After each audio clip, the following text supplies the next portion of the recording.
I was just fixing a fence. That's all it was supposed to be. The morning started like any other, a lukewarm coffee, a half-eaten breakfast burrito, and my mom leaving me a voicemail about a strange noise under her trailer. Probably raccoons again. Then I got the job request from Mrs. Ann Whitmore. She just moved into the house on Cider Lane, big yard, too many rose bushes, and that old picket fence that had been leaning like a drunk for about a decade. I packed my tools, tossed in a protein bar, and headed over. When I pulled into her driveway, I saw her immediately standing in the middle of her front yard trying to wrestle with a garden hose like it owed her money. She was tall, in her early 50s, silver-streaked hair, pulled into a messy bun, and wearing a t-shirt that read, "I like my plants, like, I like my coffee still alive." She looked up at me with that kind of face, open, slightly amused, and quietly tired. "You must be Mike," she said, wiping her hands on her jeans, the fence whisperer. I laughed. "That's me, though. Technically, I just threaten it with a drill until it behaves." We shook hands. Hers were warm and calloused, real hands that dug in the dirt and didn't mind it. She walked me to the fence. I'd seen worse. Still, it was going to take a full day of hammering, leveling, maybe replacing a few panels. While I measured and laid out my gear, she started talking about her move from New York City, about wanting peace and space and quiet neighbors who didn't play the saxophone at 200 a.m. I liked her instantly. Not in the "I'm in love" way, in the "this woman's lived a full, strange and complicated life and is somehow still grounded" kind of way. She brought out lemonade, real lemonade, not from a bottle. It had pulp in it and everything. "Mind if I hang around?" she asked. "I haven't had a proper conversation in weeks." "Sure," I said, shrugging, "long as you don't mind splinters and bad jokes." She smiled. "Sounds like a date." We talked a lot. She told me about her late husband, Richard, who was a jazz pianist and a horrible cook, about how she used to run a bookstore and how she always wanted to grow her own lemons, so she planted a tree in the back, even though everyone said it wouldn't survive in this climate. I told her about my failed woodworking business, how I now took odd jobs and helped my mom with her weird raccoon problems, about my brother who moved to Arizona to become a life coach, and now only speaks in motivational quotes about how I still wanted to build my own house one day. Not a big one, just one with a porch and a dog that didn't hate me. Hours passed like minutes, and then right when I was crouched by the fence, hammering in a stubborn nail, she said it, "Would you marry me even if I'm 50? I'm not joking." I froze, hammer still in hand mid-swing. "I mean," she added quickly, "not right now, not even necessarily to me, just would you?" I turned to look at her. She wasn't smirking. She wasn't teasing. She was serious, not dramatic, not desperate, just honest. "I guess it depends," I said slowly, "on whether she can make lemonade like this." She laughed, and that was it. No pressure, just a question hanging between us like a half-built fence, not quite finished, but strong enough to lean on. The next day, I came back to finish the job. I found her on a ladder trying to trim the lemon tree, swearing under her breath, and the dog, a jittery schnauzer named Juniper, was barking at a butterfly like it owed her rent. "Need a hand?" I called. She looked down, clearly annoyed and trying not to show it. "This tree has a vendetta against me." I steadied the ladder while she clipped at the branches. That's when the first secondary character arrived, Mrs. Betsy Brooks, from next door, 70-something, suspicious of everyone under 60, armed with a clipboard and binoculars. "I see you're using the hose again," she said sharply. "There are restrictions, you know." "It rained yesterday," Anne replied. "The lemon tree needs it." "You're new here," Betsy warned. "People notice things, especially improper water usage or young men visiting older women during the day." She looked at me like I was a stolen bike. "Have a blessed day," she added with a tone that sounded more like a threat than a prayer. Once she was gone, Anne burst out laughing. "She thinks you're my toy boy." "Toy man," I corrected. "Toys don't pay taxes." We joked, but I saw the flicker in Anne's eyes, a hint of embarrassment, maybe even a little fear of how people might see her now, a widow planting trees, talking to strangers, asking weird questions. But she didn't stop being herself. That's what got me. Later that week, my nephew Trevor stopped by, 20 years old, dramatic and fresh, from his third attempt at becoming a TikTok comedian. "Dude," he said, eyeing Anne, "is that your girlfriend? Because if she's a cougar, she's got taste." She's not. I started, but Ann waved from the porch, clearly amused. Trevor ended up helping me paint the newly fixed fence. He made a mess. He also told Ann one of his stand-up jokes about his lactose intolerance and accidentally drank her almond milk with expired oat creamer. It didn't end well, but something about his chaotic presence brought more laughter into Ann's yard. She smiled more. Juniper even stopped barking at butterflies for a full 5 minutes.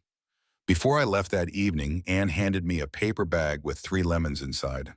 "From the tree," she said. "I'll treasure them," I replied, overly dramatic. "You know," she said, looking at me thoughtfully, "I wasn't really asking for a proposal. I just wanted to know if the idea still had hope." I nodded. "It does, as long as there's pulp in the lemonade."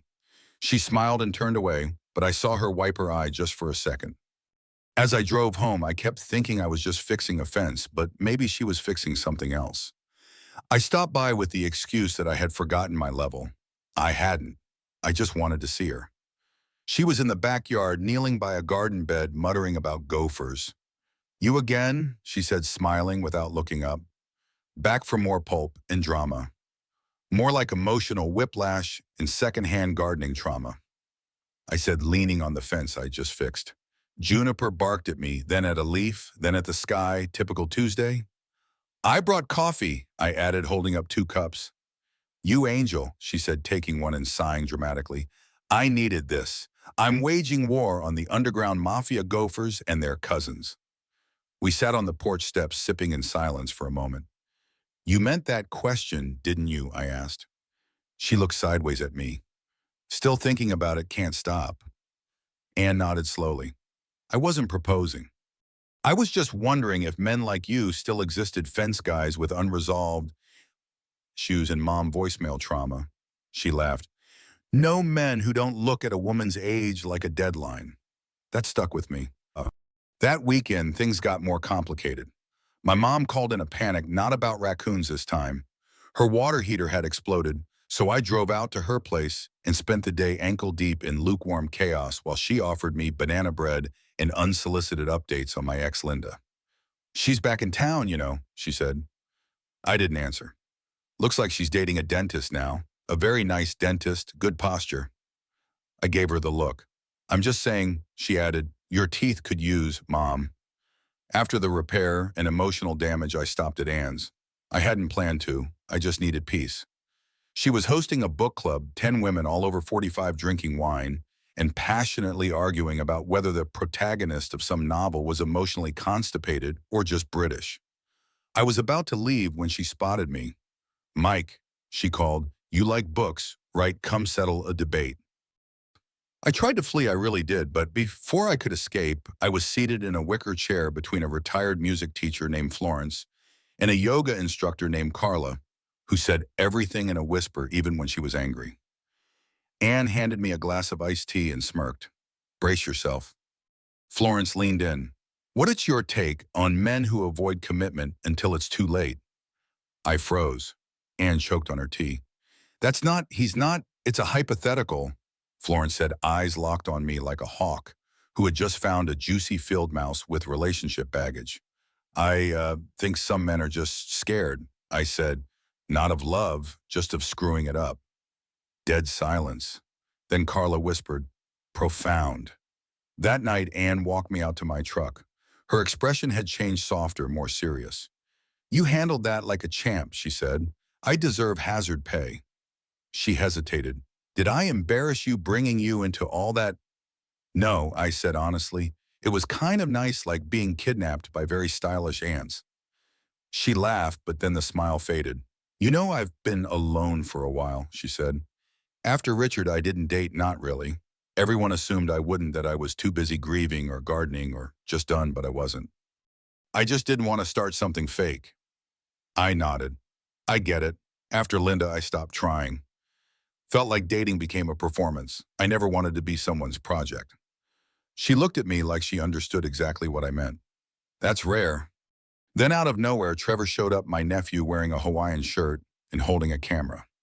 "Uncle Mike," he shouted. "I'm making a vlog about love after 40. Want to do a fake interview?" Anne blinked. Did he just say fake? Trevor was already setting up a tripod. It's meta. You're a widow. He's emotionally repressed. It's gold. I tried to shoo him off, but Anne surprised me. Let him, she said. Why not? 10 minutes later, we were sitting on her porch swing being interviewed by my 20-year-old nephew, while Juniper barked in the background and Carla waved from across the street with a salad bowl. Trevor asked us absurd questions.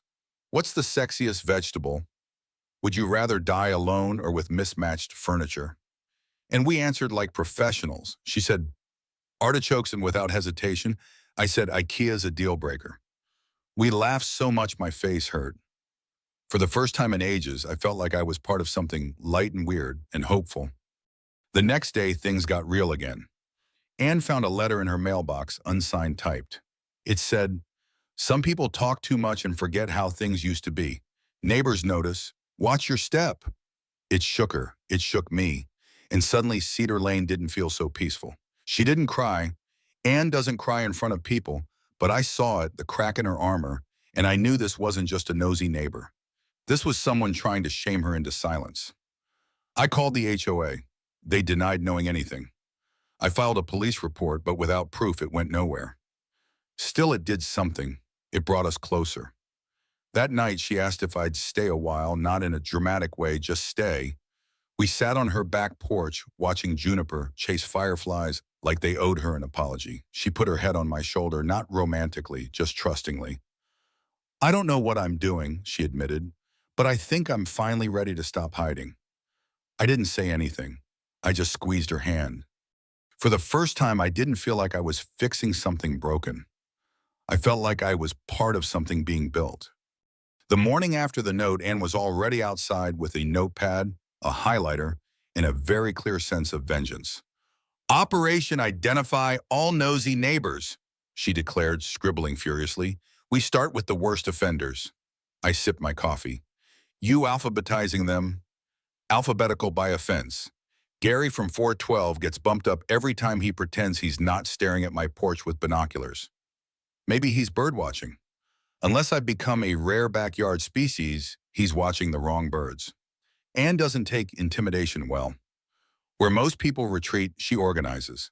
By 10 a.m., she had created a spreadsheet titled Possible Passive Aggressors of Cedar Lane. By noon, we had donuts and theories. By 2 p.m., we had Florence and Carla over for an impromptu neighborhood watch meeting disguised as a plant exchange. Carla brought succulents and incense. Florence brought strong opinions and lemon bars. Together, they formed a chaotic force of suburban justice and wild assumptions. I bet it's Darren, Florence muttered. He's been salty ever since I beat him at trivia and told him his lawn ornaments were a hazard to good taste. Carla whispered, he doesn't blink enough to be trustworthy. It was ridiculous and honestly kind of beautiful. I never thought I'd find comfort in a 57-year-old librarian with conspiracy theories about mailbox placement, but there I was.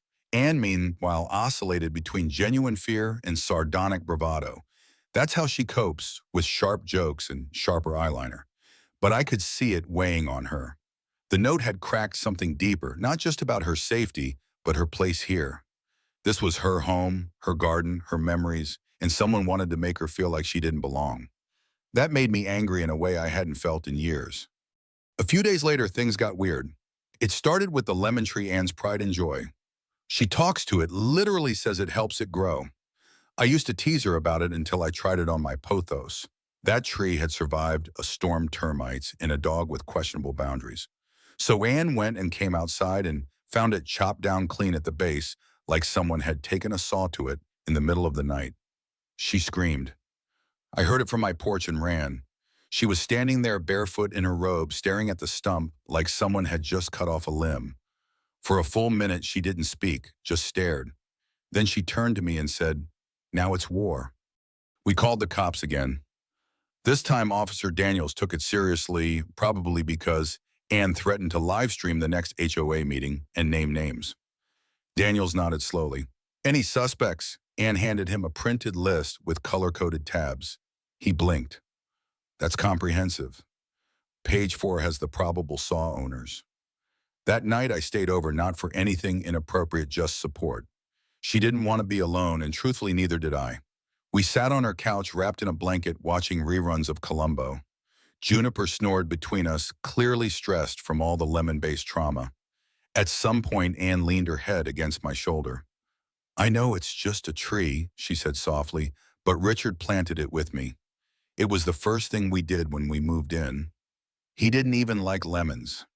She said they made his face do weird things. I didn't know what to say, so I said nothing, just sat there listening to her breathing, even out the TV, murmuring in the background. The next morning, Trevor showed up again with a drone. "I'm documenting neighborhood decay and emotional rebirth," he announced. "Also, I want to find out who hates lemons this much." Anne raised an eyebrow. "You planning to use that legally?" Trevor shrugged. "That depends. Do you believe in justice or content?" Before we could answer, the drone took off zigzagging above rooftops while Trevor narrated like he was making an indie documentary. "This is Cedar Lane, a place of birds on betrayal and baked goods." Weirdly, it helped. For a moment, we all forgot about threats and sabotage and just laughed. Even Anne cracked a smile as the drone nearly crashed into Florence's wind chimes. "Careful," she shouted. "Those are from Prague." By afternoon, things had calmed down. Anne was planting a new rose bush where the lemon tree used to be. "It's temporary," she said, "but flowers don't hold grudges, unlike me." I was helping dig when Gary from 412 walked by. He stopped, stared, then completely deadpan said, "Saw you on your nephew's video. You two got good chemistry. You dating?" Anne froze. I looked at her. She looked at me. Then she said, "Not yet, but we're in negotiations." Gary grunted, "About time. You've got more spark than my third marriage," and walked off. We both stood there silent. Then she turned to me and said, "Did Gary just ship us?" I nodded. "We've reached a new level of weird." That night, Anne invited me to dinner, just the two of us. No yoga whispers, no Florence monologues, no surprise interrogations. She cooked pasta. I brought wine. We ate on the porch while cicadas buzzed and juniper chased shadows. "I've been thinking," she said between bites, "about your questions, the one you didn't ask." "I've got a few." She looked at me, really looked. "Would you ever actually consider it me, 50 complicated, occasionally dramatic?" I didn't laugh. I didn't dodge. Instead, I reached across the table and took her hand. "I already am." She blinked. "I don't know where this goes," I said, "but I like building things with you, even if they fall apart." She smiled. "Then you better get used to replacing fences." Later that evening, Trevor texted me a screenshot from the drone footage, a figure in a hoodie near Anne's backyard at 3:14 a.m. A friendly mom, holding something long like a saw. I showed it to Anne. Her face went pale. "This just got real," she said, and I realized so had we. The strange thing, how one grainy screenshot can change everything. There it was, some hooded figure in Anne's backyard standing too close to the lemon tree, or what used to be the lemon tree, holding something metallic long, maybe a saw, maybe a shovel. The footage wasn't clear enough, but the timestamp 3:14 a.m. was as sharp as a knife. Anne zoomed in on her phone again and again, her face locked somewhere between disbelief and fury. "I knew it wasn't squirrels," she muttered. "You thought it was squirrels with tools." "I was trying to stay sane," she said, then paused unsuccessfully. We were in her kitchen, which still smelled like garlic from the night before. Juniper sat under the table gnawing on a carrot like it owed her money. I wanted to tell Anne to take a deep breath, that we'd figure it out, that things weren't as bad as they seemed. But the truth is, odds, I didn't believe that anymore. It was bad. Someone was targeting her or us. I wasn't sure which was worse. Trevor came over 10 minutes later with his laptop and an energy drink the size of a bowling pin. "I enhanced the footage," he said. "It's still garbage, but it's HD garbage now." He opened his laptop and showed us the same footage with grain turned down and contrast turned up. The figure still wasn't identifiable, but we could tell it wasn't a teenager. The movements were too deliberate, too slow. "What if it's just someone passing through?" I asked. Anne shook her head. "You don't stop in someone's yard at 300 a.m. unless you're up to no good or delivering a really late Amazon package. And that," she pointed, "is not a prime uniform." Trevor nodded solemnly. "Could be Darren." Anne rolled her eyes. "It's always Darren with you. He's got weird hands." "What does that even mean?" I don't trust people who moisturize that much. We debated for an hour who could have done it, why they would, whether we should take the footage to the police again, or just post it on Nextdoor and let the neighborhood detectives handle it. In the end, we did both. Trevor uploaded a censored version to his neighborhood watch, but make it cinematic YouTube channel, and Ann called Officer Daniels again, who now answered her calls with, "What happened?" "Now, Miss Holliday." But none of that gave us answers, only more paranoia. That night I stayed over again. I didn't even ask this time. She didn't have to either. I just made tea, and she handed me a blanket, like it was already decided. Around 200 a.m., I heard Ann in the kitchen. She was standing by the window and arms crossed looking out into the dark backyard. "No one's there," I said softly. She didn't turn around. "How can you tell darkness hides everything?" I stepped beside her. The yard looked the same as always. The rose bush stood quietly where the lemon tree had been, petals closed for the night. "I keep thinking," she said, "maybe I brought this on myself." "That's ridiculous," she shrugged. "I've always been difficult, ask anyone. I make enemies easier than friends. I speak my mind too much, laugh too loud, wear too much color for a widow, and I've lost a lot. Richard, my parents' friends who moved away, and now this house feels like it's being chipped away one passive-aggressive act at a time." She wasn't crying, but something in her voice broke me. "I'm not going anywhere," I said. She looked at me seriously. I continued.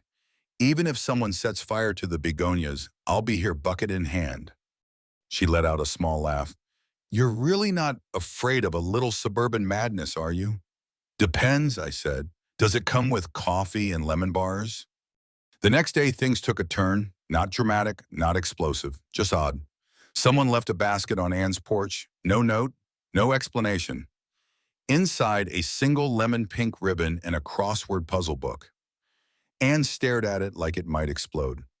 "It's a message," she said. I examined it. "A citrus-based threat or an apology?" Florence came over 5 minutes later and sniffed the lemon like it might be laced with sarcasm. "Classic guilt gift," she declared. "Someone feels bad or wants you to think they feel bad." Trevor added, munching toast behind her like this was just another episode in a show he was producing. Theories are what we do now. It's like a hobby. But the oddest part, the crossword was already filled out in green ink, every answer related to flowers, gardening, or forgiveness. "Okay," Anne said finally, "this is kind of poetic." And it was in a very unsettling, possibly serial killer kind of way. Later that week, things almost returned to normal. Anne hosted book club again. Juniper wore a ridiculous bow tie. I fixed a hinge on her back gate. Carla brought matcha cookies that no one liked, but everyone complimented out of obligation. Anne smiled more. I smiled back. But that feeling lingered that someone out there was watching, testing boundaries, and now toying with forgiveness. Saturday morning, we were sipping coffee on the porch when a car pulled up. Not Darren, not a neighbor. A woman, maybe early 40s, sharp blazer, serious eyes. Anne stiffened. The woman stepped out, heels clicking on the pavement, carrying a file folder. "Miss Holliday," she asked. "Yes." "My name is Kendra Shaw. I'm an estate lawyer. I believe we need to talk." Anne blinked. "Did I inherit something?" Kendra gave a small, unreadable smile. "Not quite, but your late husband left behind a few loose ends, one of which involves this property." I stood up suddenly, very aware of how unbrushed my hair was. "What kind of loose ends?" Anne asked slowly. Kendra opened the folder, and just like that, the porch didn't feel so safe anymore. After she left, Anne sat silently for a long time. "I thought I knew everything," she said finally, "about Richard, about this house, about what we built." "You still do," I said gently, "but we both knew that wasn't entirely true anymore. Some things were starting to unravel, and neither of us knew where the next thread would lead. When you find out your house might not actually be your house, your taste in tea changes." Anne switched to chamomile. "You hate chamomile," I said. "I also hated rollerblading, and yet I married a man who wore neon knee pads," she replied, staring at the steam rising from her mug like it held answers. It had been 3 days since Kendra Shaw, lawyer of mysterious tone and excellent tailoring, dropped her little estate bombshell. Apparently, Richard had taken out a secondary mortgage on the house without telling Anne, and for reasons no one could explain. The co-signer was a name Anne had never heard: Lillian Harris. I feel like I'm living in one of those made-for-TV movies, she said. You know the kind where the music gets intense every time someone opens a drawer. I laughed. She didn't. The next morning, we met with Kendra again, this time in her office. It smelled like mint gum and tension. She explained everything with unnerving calm. Richard had used the money for something personal. Kendra refused to say more, citing legal confidentiality, but hinted that Lillian wasn't some financial consultant. She was involved romantically, Anne asked. Kendra didn't answer, which was the most devastating answer of all. Anne didn't cry. Instead, she got very still. I knew he had secrets, she said softly. I just didn't think they'd outlive him. Back home, the silence was louder than ever. Trevor came over and tried to cheer her up by installing LED lights under the kitchen cabinets. Great, Anne muttered. Now I can be quiet and well lit. Florence brought over soup and unsolicited advice, mostly the second. You need to burn his things, she declared, placing a Tupperware container of lentil chaos on the table. Symbolic cleansing. That's arson. No, it's healing with a lighter. Juniper sneezed dramatically, possibly in protest. Later that night, we found the new lemon tree, sitting on the back porch in a pot small but unmistakable. No note this time. Anne stared at it for a full minute. Is it weird that this makes me more emotional than the mortgage stuff? Not at all, I said. Trees don't lie. She looked at me. Do you think it's from the same person, the crossword lemon bandit? I shrugged. Could be Darren or someone who thinks you need something to believe in again. She ran her hand gently across the leaves. I don't know if I'm ready to believe in anything right now. I wanted to tell her she could believe in me, but it felt too much too soon, too dangerously close to something real. The next week was a blur of paperwork conversations with Kendra and awkward run-ins with curious neighbors. One evening, as Anne was sorting old tax documents, I finally asked, Did you love him? She looked up surprised. Yes, she said without hesitation, even when I hated him a little. We were messy, complicated, but he was my person. She took a breath. Or I thought he was. I nodded. You can love someone and still not know them fully. She laughed a bitter, soft laugh. Well, congrats to me for learning that posthumously. I stepped closer. For what it's worth, I think you're easier to love than you realize. She met my eyes. That's either very sweet or very naive. Maybe both, I said. She didn't look away. The real turning point came on a Wednesday. Florence, bless her meddling heart, had posted a cryptic message on Nextdoor inviting the concerned parties to a backyard truth circle. I thought it was a joke. It was not. That evening, Anne's yard became the setting for the strangest gathering I've ever seen. Trevor with a projector and laser pointer, Florence in a kimono, Carla with a tray of cookies she claimed were gluten-free but tasted like betrayal, and then Darren showed up. Yes, he said before anyone asked, I've been sneaking into the backyard.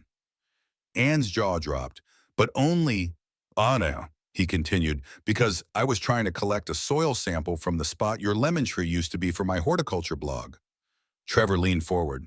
Are you serious? I wanted to see if I could regrow it in controlled conditions, Darren said. Also, Richard gave me partial permission before he died. Anne blinked. He what? Darren nodded. Said I could take a clipping. I didn't think you'd mind. So you're not the crossword lemon stalker? No, he said, insulted. I have terrible handwriting. We all stared at each other. The circle of suspicion collapsed like a deflated bouncy house. That night, after everyone left, Anne finally laughed, a little, not just a polite laugh, but a real from-the-belly laugh. I found her sitting under the stars, barefoot legs tucked under her like a child. You okay? I asked, handing her a mug of cocoa. Getting there, she said. I keep thinking maybe grief doesn't end. Maybe it just changes shape. I sat beside her. We watched the sky. A plane passed overhead, blinking like a lazy firefly. Do you still think about what I said that first day by the fence? She asked suddenly. My heart did a half somersault. You mean the marriage thing? She nodded, eyes never leaving the stars. I do. I said honestly more than I probably should. She looked at me then. I wasn't joking, she whispered. I know, I replied, but maybe we don't need to fix fences or lemon trees to prove something. What do we need? She asked. I paused. Just time and maybe another crossword book. She laughed again. I think I can handle that. 3 months later, the backyard looks different. The new lemon tree is thriving. Trevor built it a tiny wooden sign that says second chances. Florence teaches yoga here on Sundays, which Juniper ruins weekly. Anne and I drink tea together every morning. She's back to mint. Chamomile is dead to her. And sometimes, just sometimes, I catch her looking at me with that same look she gave me by the fence that day she asked the strangest, bravest question I've ever heard. I meant it, she says. I know, I say, and somehow I believe in lemon trees. One of the most poignant lessons from Anne and Mike's story is the courage to embrace vulnerability and find hope amidst life's uncertainties. Anne's bold question by the fence, would you marry me even if I'm 50, wasn't just about romance. It was a raw, honest plea to know if she could still be seen valued and loved despite her age, her past, and the weight of grief. Mike's journey from fixing a fence to building a bond shows us that true connection doesn't demand perfection, but rather openness to life's messiness. The sabotage of Anne's lemon tree and the mysterious threats revealed how fear and judgment can lurk in quiet corners. Yet Anne's resilience, her refusal to shrink despite gossip or betrayal, teaches us that strength lies in reclaiming your story. Through shared laughter, coffee, and moments of trust, Anne and Mike built something real, proving that life's deepest bonds often grow from small, brave acts of showing up. This story stirs our hearts because it reminds us that we all face moments of doubt, loss, or judgment, but choosing to stay open to plant new trees and to believe in second chances can transform pain into possibility. What's a moment when you found courage to be vulnerable? Share your story in the comments. We're all ears. If this tale moved you, hit that subscribe button and join our Life Unscripted community for more stories that touch the soul and spark hope. Don't miss out. Let's keep growing together.